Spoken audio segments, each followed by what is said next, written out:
Well, good evening, everyone, and welcome to the Clinton Presidential Center. I'm Stephanie Street. I'm the Executive Director of the Clinton Foundation, but most importantly tonight, I am a proud Arkansas traveler.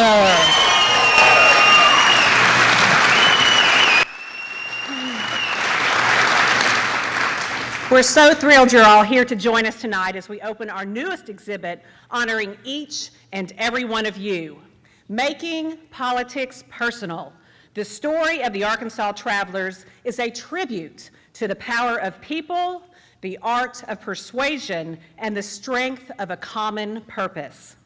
Now, I'd like to take just a moment to recognize our sponsors. Because of their support, the story of the Arkansas Travelers can be shared with Clinton Center visitors who come here each year from all over the world. First and foremost, President Bill Clinton.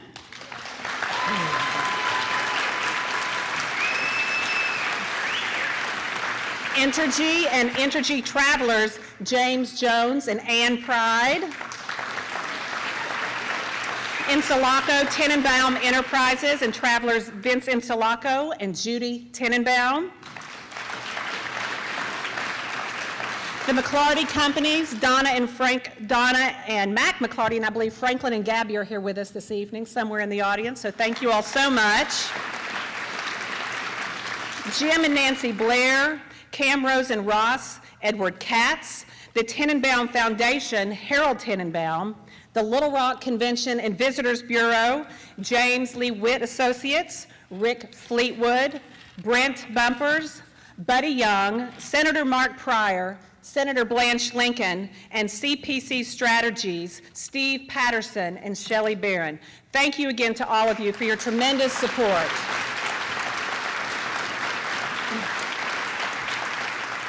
And I'd like to give a very special thank you to Terry Garner, my colleague and the head of the Clinton Presidential Library, and her staff from the National Archives. They have worked with Sheila for months and months to put together this fabulous exhibit, and we're very grateful.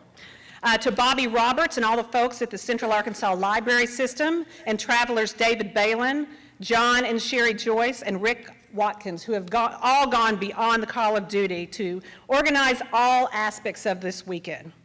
But most of all, I would like to offer a very heartfelt thank you to the amazing Sheila Bronfman, probably better known to all of you as the General.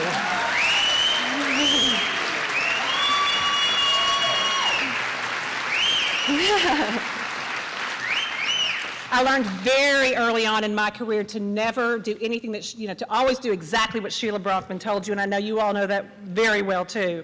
Now we're going to hear from Sheila in just a moment, but Sheila, I want to make sure that you know how very, very grateful we are to you for all your hard work over the last several years to put this entire weekend together, along with this fabulous exhibit, the Political Magic Book, and so much more. Only you, Sheila, could pull this off. Thank you so very much.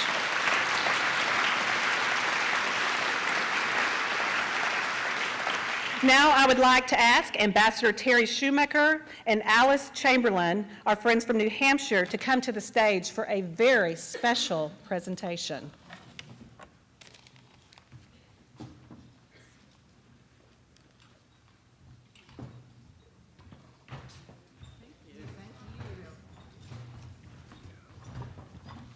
Good evening, everybody. I'm Terry Shoemaker. I was a co-chair of the '92 New Hampshire Clinton campaign and a proud Arkansas traveler to Texas in 2008. Next to me is my dear friend Alice Chamberlain, who with the other 8 people who are here from New Hampshire were with Bill Clinton from the beginning.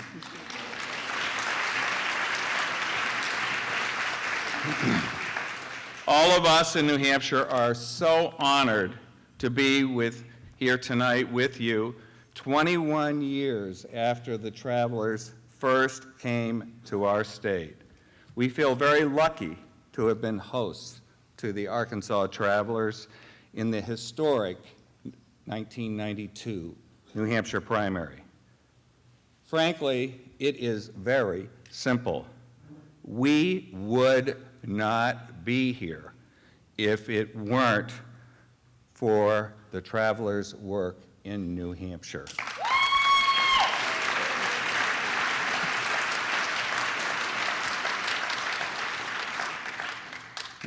And extra value to us, we greatly treasure the many friendships we have developed with all of you along the way. As the President has remarked to me, Arkansas and New Hampshire are much more alike than most people think, which helps explain the amazing bonds we have formed. Both are small, with numerous border states. We, like you, greatly value retail politics. And each of us has sent one president to Washington, both Democrats, I would add.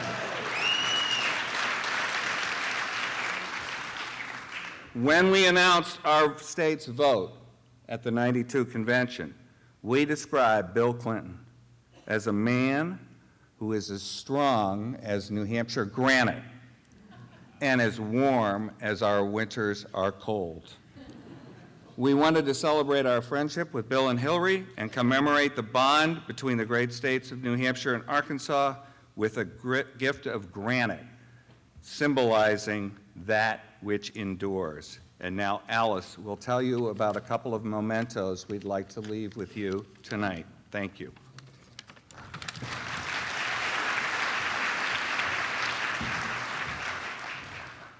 Thank you, Terry. First, that's upside down. Okay. We are very pleased to donate to the Clinton Presidential Center a granite bench, and Terry has a rendering of it here. The granite is a symbol of strength and endurance, and it will be engraved with this message: dedicated to the Arkansas travelers for their efforts in New Hampshire, from their friends and fellow Clinton supporters in the Granite State.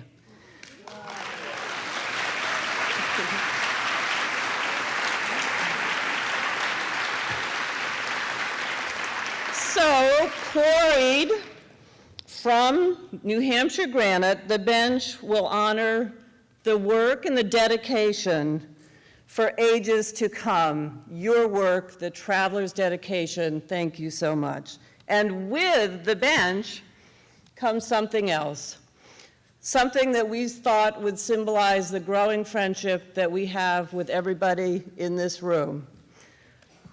Risha McMahon, who was our New Hampshire State Director in the '92 campaign, knew that a black walnut tree on the New Hampshire State House lawn is a direct descendant from the walnut tree grown by George Washington at his Mount Vernon home.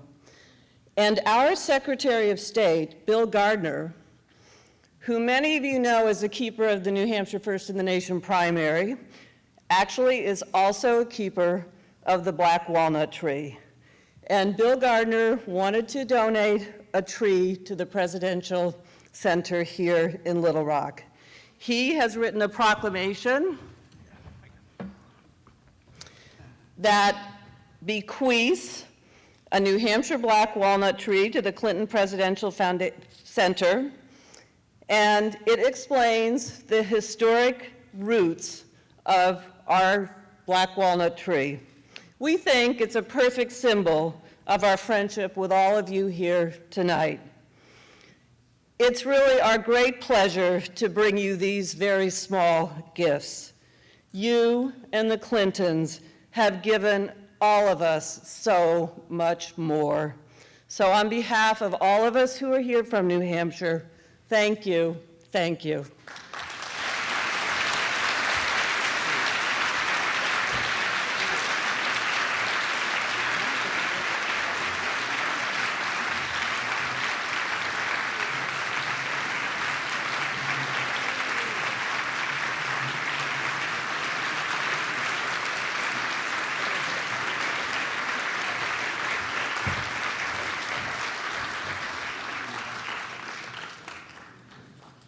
Thank you, Alice. Thank you, Terry. My name is Skip Rutherford, and welcome tonight. Before I say something about the Arkansas Travelers, let me just say that if you'll turn around and look out the window, you will see about $2+ billion in economic development initiatives.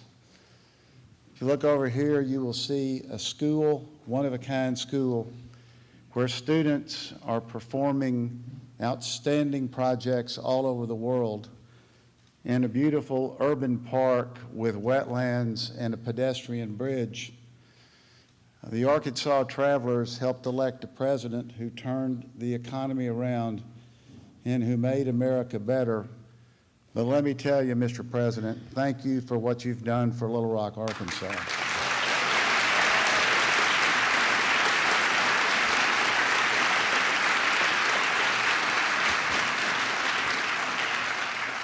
When we came up with the idea of the Arkansas Travelers, in a parking lot outside the old paint store on 7th Street, we thought it was a way of getting people involved and engaged in this campaign because people were very excited about it. As Terry pointed out, retail politics here and in New Hampshire is a way of life. You elected Franklin Pierce. We elected Bill Clinton. And we're glad. But because this politics, retail politics is a way of life, the late Myra Jones, who was an Arkansas Traveler, used to say that politics is our state game. And it really is, because in Arkansas, as was noted today at the luncheon, people call their politicians by their first names because they know them, and they have gotten to know them over the years. That's why the FOBs, the Friends of Bill, because people did know him in a personal way. Add to that what President Clinton says in the video in this library. He talks about Arkansans being storytellers, good ones. And so when you combine the retail politics with good storytellers, that button, "I'm from Arkansas, ask me about my governor," was perfect for a group of Arkansas Travelers to go across this country. Now, when you read Brenda Blagg's book, you know it is full of personal stories. And tonight, if you've looked through that book and you see the names of all the travelers, including those who are no longer with us, you realize that it was a form of political magic that might have only happened in Bill and Hillary Clinton's Arkansas. Sheila Bronfman was tireless and effective. And just as the war room changed the way campaigns were run, Sheila changed the way people participated.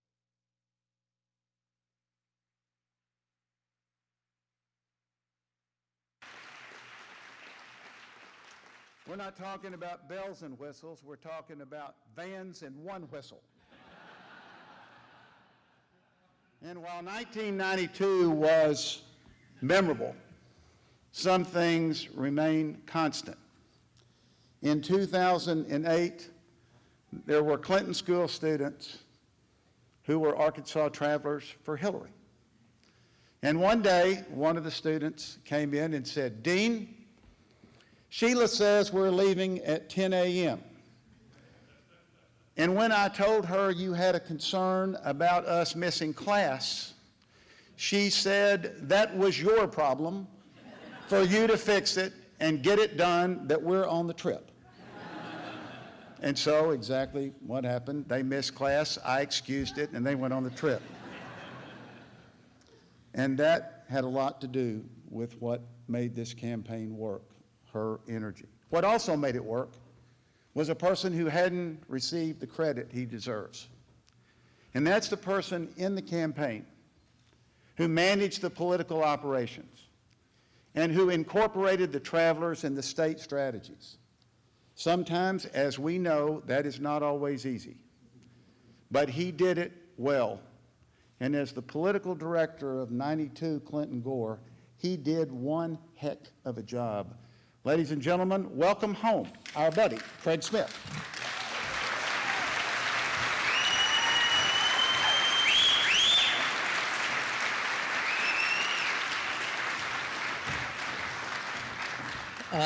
Thank you.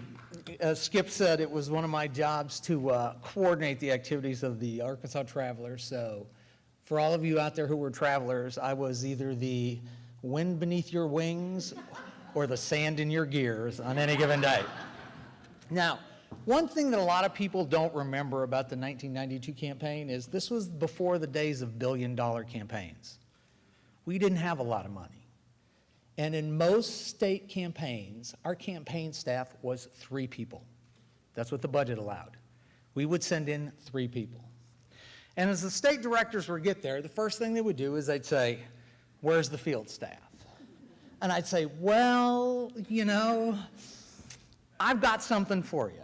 I've got a group of people called the Arkansas Travelers. It's kind of like a campaign in a box. We're just going to ship them all up there. These are people who know what they're doing. They're going to knock on doors. They're going to cover the state. This will all work out just fine." Now, the real value of the Travelers, though, besides the fact that it actually gave us an infrastructure out there in a lot of places, is that while all of you have known President Clinton for 20 years or 30 years, most people in this country will never meet a presidential candidate. Except in New Hampshire, where you expect them to wash their cars. But most of the people in this country will never meet a presidential candidate, and most people will never meet anybody who knows a presidential candidate personally. And the Arkansas Travelers provided that out there. As they knocked on doors, as they talked to people, they provided the personal validation of who Bill Clinton was and what he'd accomplished in the state. And that was important in the 92 campaign. You know, political campaigns can get rough. And you know, there's some days I'm sure the candidates wake up and they don't even recognize themselves as they read the papers. But the Arkansas Travelers were able to go out there and tell the real story of what happened here and who this man was. And it was critical for us. Now, as the person who coordinated the Arkansas Travelers, every time there was a traveler trip, I could expect 2 phone calls. The first would be from Sheila. "These people don't know what they're doing. They don't have anything organized here.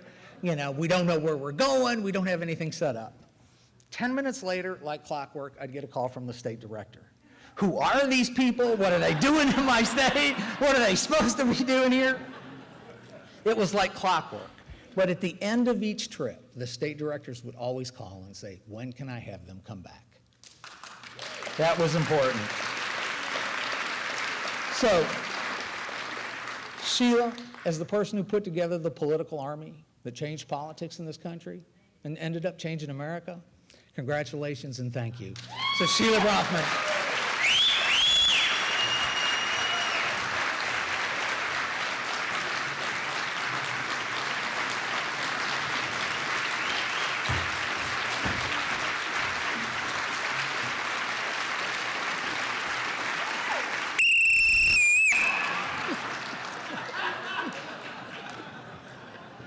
Can't have a traveler gathering without a whistle, so we have to do it. 21 years ago, we were a very diverse group who shared a common interest in politics and in good government, and we just happened to have a close friend who was running for President of the United States. We became political legend, and as Wes Cottrell said, a band of brothers and sisters, who you all are to me for sure. When we started out, we used an MAP instead of GPS.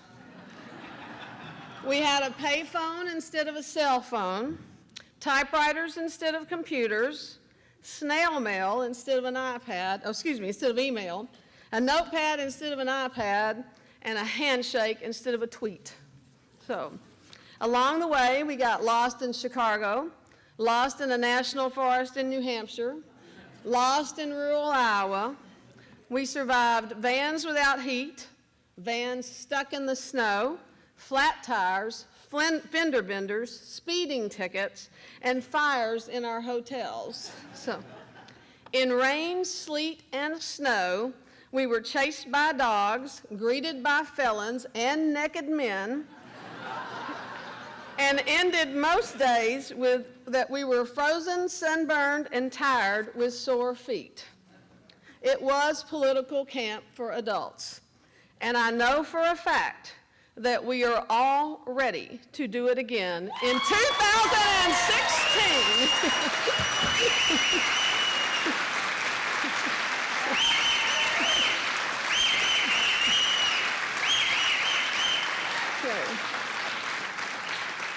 I want to thank all of you for your commitment and for your hard work, for giving me your Social Security numbers, your date of birth, and your credit cards.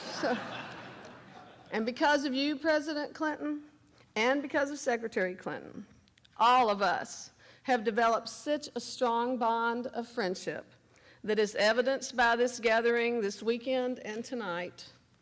And we thank you so much for allowing us to be a part of this incredible journey and to participate and to having this exhibit to honor the Arkansas Travelers. Ladies and gentlemen, our friend, the 42nd President of the United States, Bill Clinton.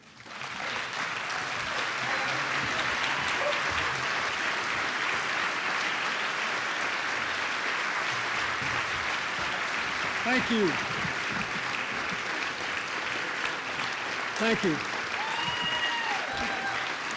Thank you.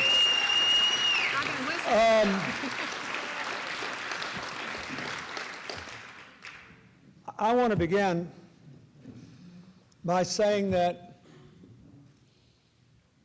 the thing that, if you read Brenda Black's wonderful book, you will see that one of the many things I got out of being an Arkansas Traveler was the rise I got out of seeing all of you whenever you were wherever I happened to be.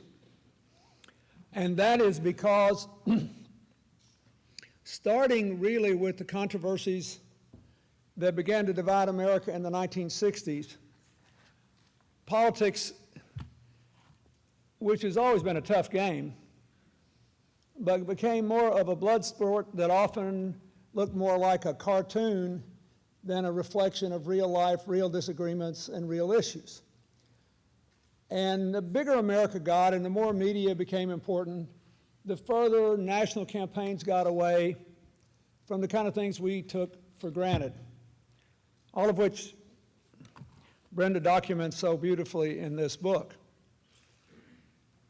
And I had a lot of sympathy with the national media because it's a lot of trouble to cover all these interesting stories. And it's a lot easier if you got to file a story every day to decide in advance what the storyline is and then just shoehorn the facts into the storyline. If it doesn't happen to be the real story, well, that's unfortunate. And from 1968, certainly by 1972, and certainly after Watergate, all the way until 2008, the storyline was always get the president or get a candidate, decide which one you are. It matters if you knock them out. The Arkansas Travelers declined to go along. They believed the story was more important than the storyline. And none of it would have happened if it weren't for this unbelievable person here who was my neighbor for a couple of years when I was Attorney General.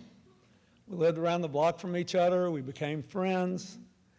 I was an officiant at her wedding in 1989. I was the beneficiary of the fact that, as Sheila's fellow travelers joked, her wonderful husband, Richard, decided not to start dating in her long absences. And she's kept my record alive. I married, and when I was governor, 22 couples, and as nearly as I can tell, 20 of them are still together, which puts my average way above the national average. And I'm very grateful. So before we go anywhere, I want Sheila to be here with me when we do two things. First of all, this is your copy. signed by all the Arkansas travelers that are here thanks. and me with appropriate, sometimes repeatable comments. Thank you. Thank you. Secondly,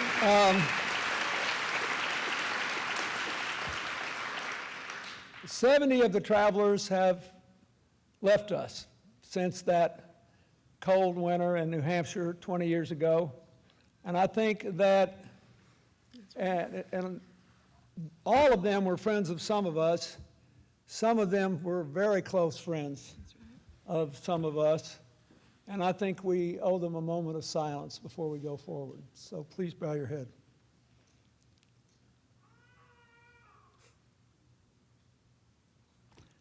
Amen. Thank you.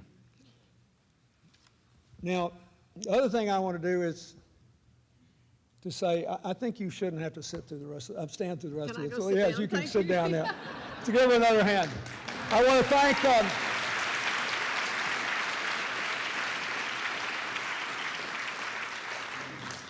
there are people who started out with me in '92 and worked in the White House, like Craig Smith and Stephanie Street and Bruce Lindsay, and Stephanie and Bruce are still on the payroll. They can't get away from me, I hope. And there are people who started out with me a long time ago. I guess my longest acquaintance with an Arkansas traveler was with Patty Kreiner. We met shortly after we got out of diapers. And I am so grateful that she was one of the first people who went to New Hampshire, she and Dale Evans and a lot of the others. I'm very grateful to you. There was a surprising number of members of the legislature who became members of the Arkansas Travelers, which was surprising in several states where it seemed that the governors and the legislature didn't get along as well as we tried to. And I want to thank all of them. There was I'll say more about it in a minute, but I got my VVIP joke name tag, and it says, Bill Clinton, I'd do it for you, because in '92, they had a saying when everybody said, what are you doing here freezing yourself to death in New Hampshire? He said, he'd do it for us, you know? And I love that. And I always believed it until I read Brenda's book. I'm not sure I would have done some of that stuff for you. I don't know. But I thank you. I want to mention one person who's not here because he started out with me and he gave out pens that said 15 years, 15 campaigns. My friend Charlie Varner and his wife, Merle, is here. I thank you, Merle, for coming. I want to say to my high school buddy and Grammy Award-winning songwriter, Randy Goodrum, and his wife, Gail, who were unable to come at the last minute, I thank them. Gail had a lot to do with how well we all did, I think. I want to thank David and Barbara Pryor, who are out of the state. They were faithful in New Hampshire. And David Pryor gave a little talk when our volunteers in New Hampshire were about to go to work. And it's really the only piece of political philosophy reported in Brenda Blagg's book. And I think it's important for today. Because he said, look, New Hampshire is a lot like Arkansas. It's small and personal contact's important. You know, it used to be if I'd go way out in the country somewhere, 10 miles on a dirt road, if I shook hands with somebody, they'd vote for me because there hadn't anybody been there. And I actually shook hands with the guy and I asked him if he'd met any other candidates. He said, yeah, I met Senator Harkin. And I said, did you decide to vote for him? He said, no, he's only asked me once. So I'm not making that up. But anyway, David Pryor said to our people, said, look, it will matter to these voters that you know Bill Clinton, and that you've known him for years, and your kids have grown up together, and you've been to softball games with him and soccer games and all that sort of stuff. But keep in mind, our politics are rooted in the traditions of the Scots-Irish immigrants to America, and they're based on clan, where family and friends, the people you know, are everything. In New England, it's somewhat different because they're based on people coming to America to establish self-governance in communities where people meet together, are used to having their say on decisions, but the issues really do matter a lot to them because they have to debate them in community forums. So you got to know his stance on the issues, and you got to give us feedback. And the reason I say that's important is that the truth is, most all of us have a little bit of clan and a little bit of community in us. And the unresolved debate between clan and community is at the heart of so much division in America today. And a lot of the political media is always trying to drive that divide as hard as it can. Even if you might agree with those guys, they ain't us, you know, they're not part of us. New Hampshire was small enough and Arkansas was small enough that you could be proud of your clan and still be part of a community. That's what America's got to do again, to meet these challenges. And that's what we learned to do, all of us, in New Hampshire. That was the gift New Hampshire gave to me, to my great friend David Matthews, who repeatedly introduced me in his funny little hat, which he swears he still has, and to all the Arkansas travelers. I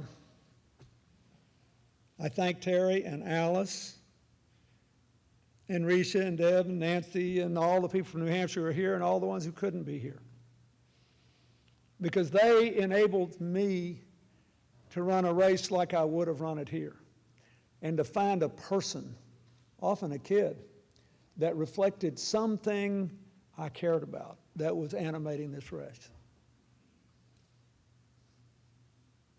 One of my longest relationships here is with Alice. We became friends 44 years ago this spring. She was about 4 at the time. She'd run away from her parents, and I brought her back.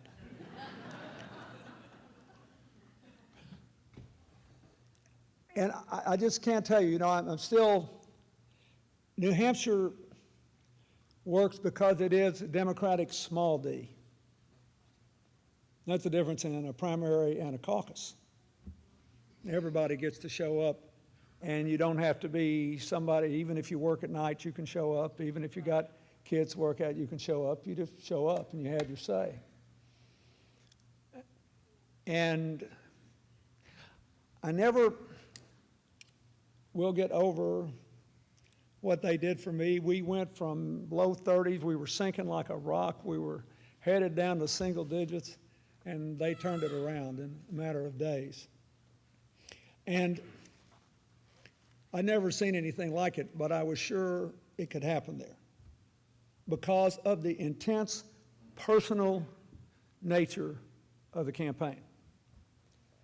And then when Hillary ran in 2008, they did something even more unbelievable. There was a big fight and squabble about who got to go first, second, third, fourth, fifth. Do you remember that? All the states were fighting. And the Democratic Committee decided that they would front load it with all these caucuses and mix them in with all the deal. And so New Hampshire moved up closer to Iowa, which is great if you win Iowa because the national media publicity out of Iowa for the last 20, 30 years has given an 18-point boost in the New Hampshire polls to whoever wins Iowa, just because it's wall-to-wall coverage. But it's always had time to settle down in New Hampshire when there was almost 2 weeks between Iowa and New Hampshire. This time there was 5 days. And the campaign really began with the debate on Saturday night. Hillary was 13 points down.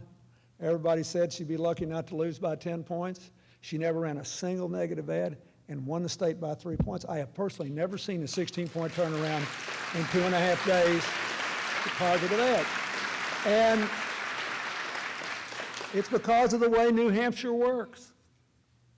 You know, the average House district in New Hampshire is like 2,500 people or something.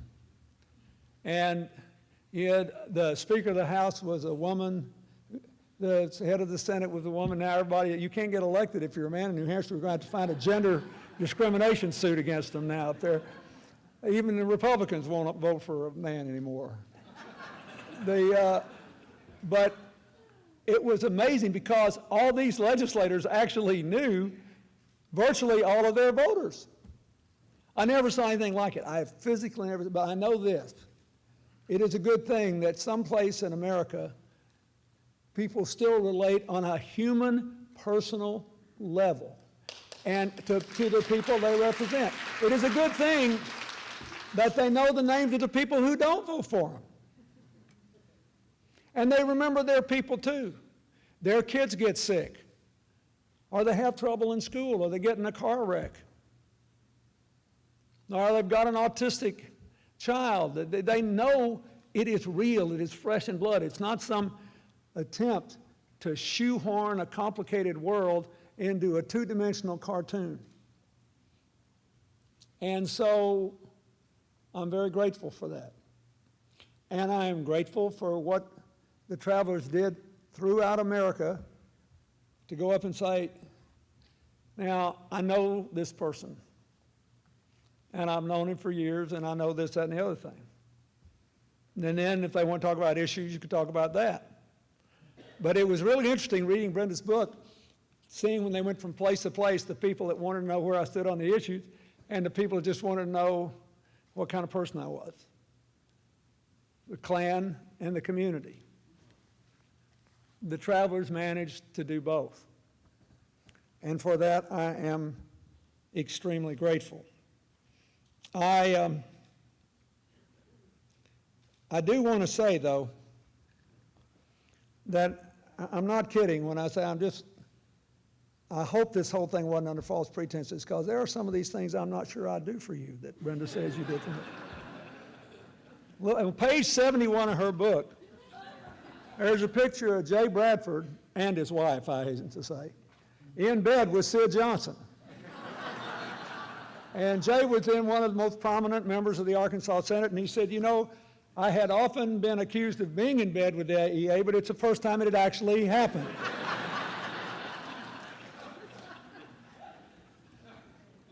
I might do that for you. Then there's the Rick Watkins stories, you know.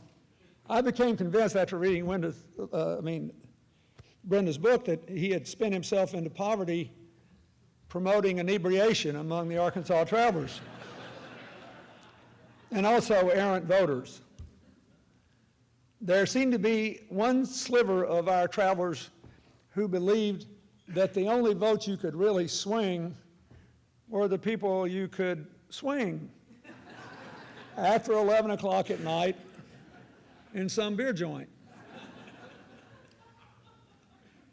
Then I read about how the Arkansas travelers once had an event in such a place next door to where there was a wedding reception, and the travelers allegedly stole the bride and brought her to the reception to dance with her until the husband came to rescue her.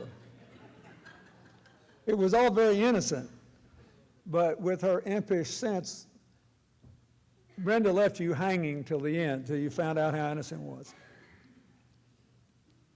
We're laughing now. It's been 20 years. But I still know all of your stories too. I was glad that you mentioned that Sergio De Leon, who's over here, whom I knew when he was a little boy growing up in a little town. Went to Texas, got into law enforcement. He's now a judge. I asked him if I had the genuflect now that I see him. Has been with us all the way and took the travelers in Texas.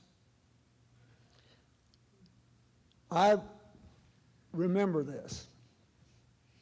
And I ask you, whatever happens, thanks for what you said about Hillary. She's doing very well, by the way. She's really doing well.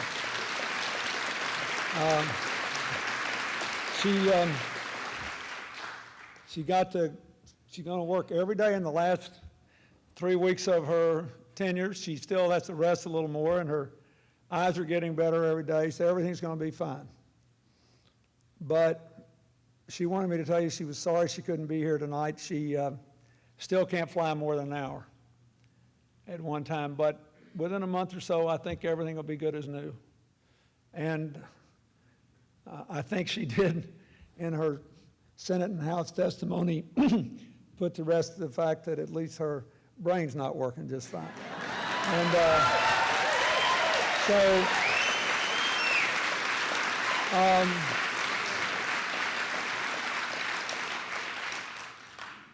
but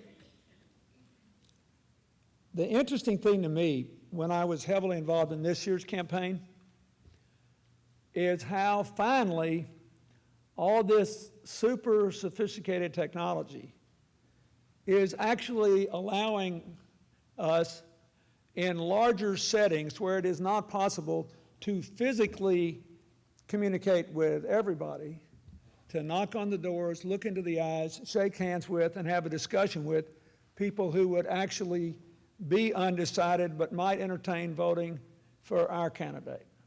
And it won't be more than one election until the Republicans will have the same thing. You know, it's a technology thing. But we may finally be seeing the evolution of technology to the point where in larger settings, we can recreate this. Because one of the things that bothers me, as I said, with this constant conflict between clan and community, is that Americans have overcome so many of our prejudices. And I thank Brenda for writing about that in the book. We're not as racist or sexist or homophobic as we used to be.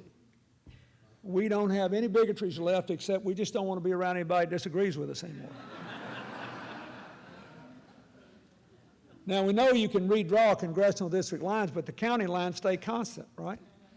When Jimmy Carter and Gerald Ford had that very close race in 1976, only 20% of America's counties voted for one or the other of them by more than 20%.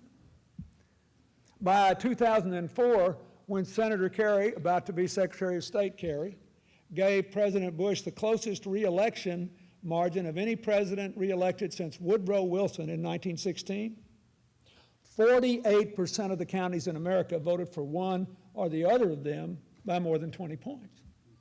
Now, nobody redrew any lines. People sorted themselves out and wanted to live with people who thought more like they did.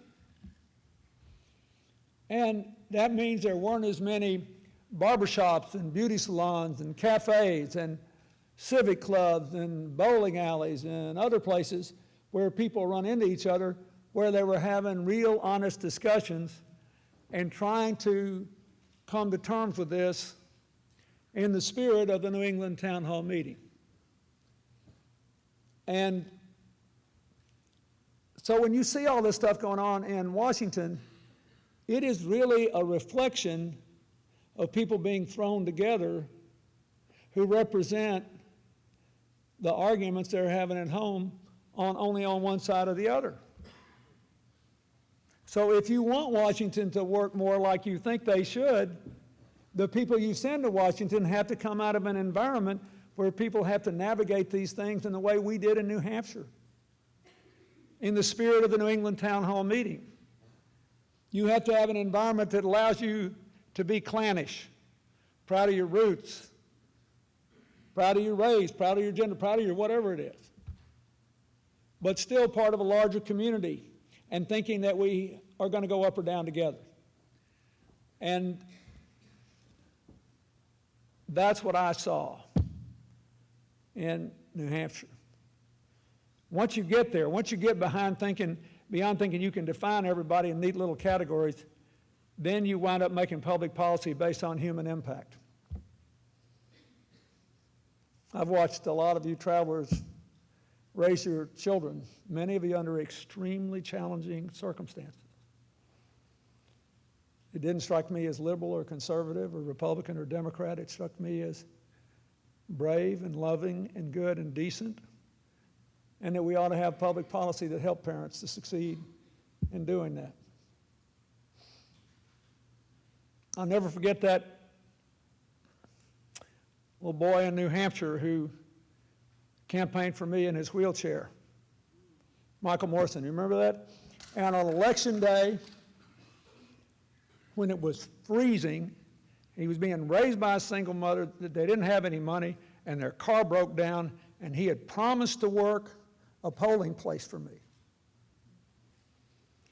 And he got in his automatic wheelchair and rode out of his driveway on the side of a busy road where cars could have lost control, covered in ice, for 2 or 3 miles to the polling place in his little wheelchair so he could do what he promised to do. That's not liberal or conservative or Republican or Democrat, but it sure makes you proud to be an American. And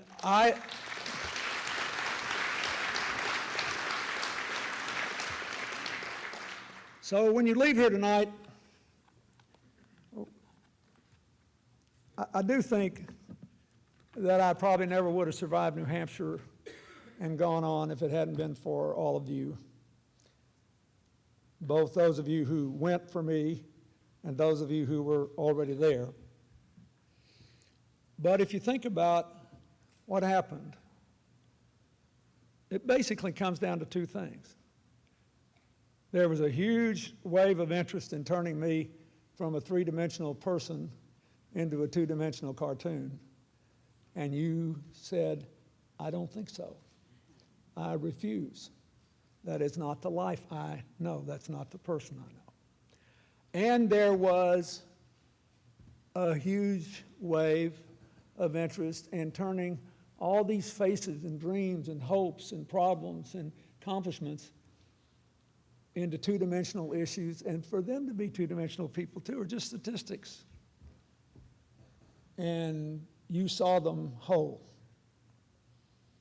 And that's what we need to do again.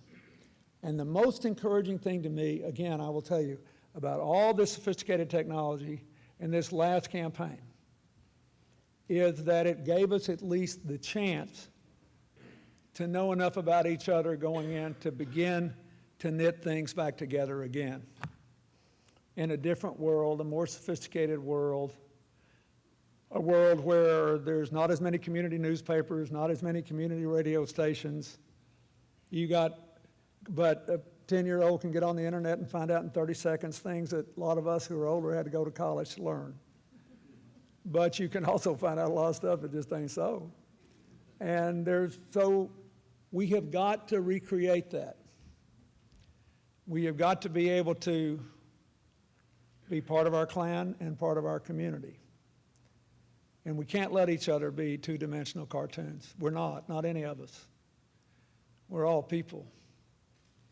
We've had bad days and good days. But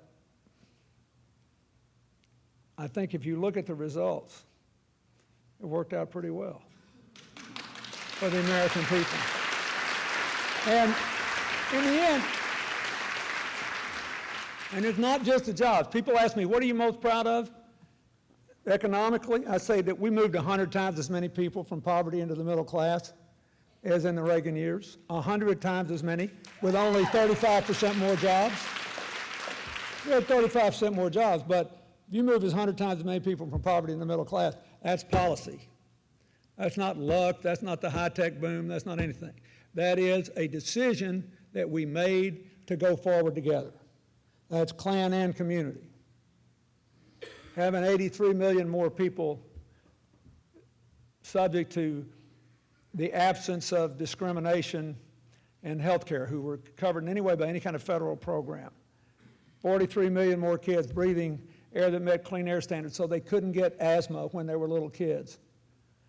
You know, a lot of these things, they should not have a partisan overtone.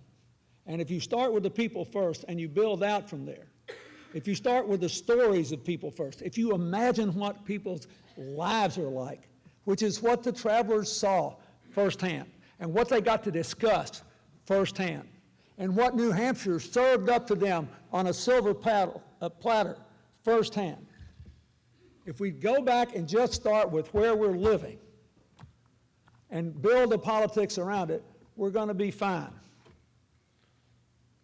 I think we were successful in doing that. I think that's one of the reasons that